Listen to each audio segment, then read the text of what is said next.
Kalau kita ngomongin negara, biasanya kita langsung kepikiran negara anggota PBB, punya bendera resmi, dan diakui dunia. Tapi tahukah kamu, ada negara-negara yang secara resmi nggak diakui oleh mayoritas dunia. Meski begitu, mereka punya presiden, bendera, paspor, bahkan mata uang sendiri. Kedengarannya aneh, tapi ini nyata. Hari ini kita akan membahas beberapa negara, bayangan, yang diam-diam berfungsi layaknya negara normal. Hanya saja, statusnya seperti hantu di mata hukum internasional.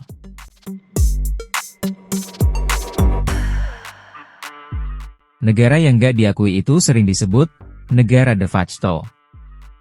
Artinya mereka ada secara fisik, punya pemerintahan dan rakyat, tapi tidak diakui secara de jure oleh sebagian besar negara lain. Kenapa nggak diakui? Biasanya karena konflik politik, perebutan wilayah, atau karena dianggap bagian dari negara lain.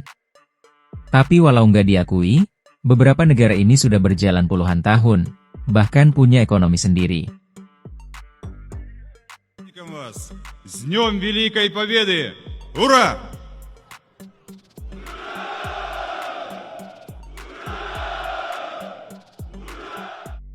Pertama, ada Transnistria, sebuah wilayah kecil di antara Moldova dan Ukraina.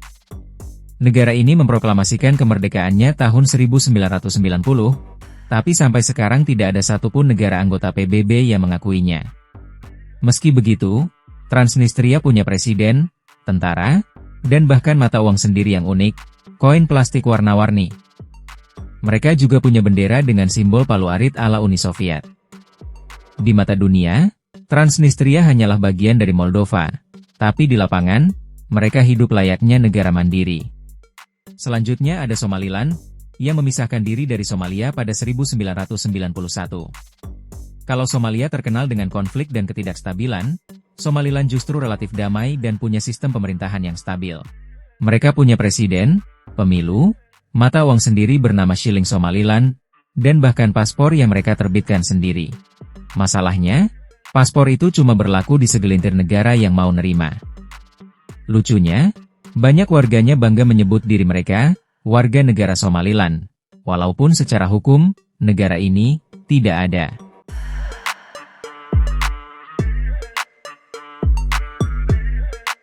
Abkhazia, wilayah di pesisir Laut Hitam yang memisahkan diri dari Georgia.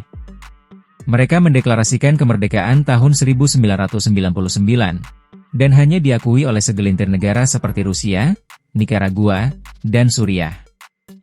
Bagi sebagian orang, Abkhazia ini ibarat surga tersembunyi, karena pantainya indah, tapi politiknya rumit. Mereka punya pemerintahan sendiri, bendera, dan ekonomi kecil yang berjalan dengan bantuan Rusia. Pertanyaannya, gimana negara-negara ini bisa bertahan kalau nggak diakui?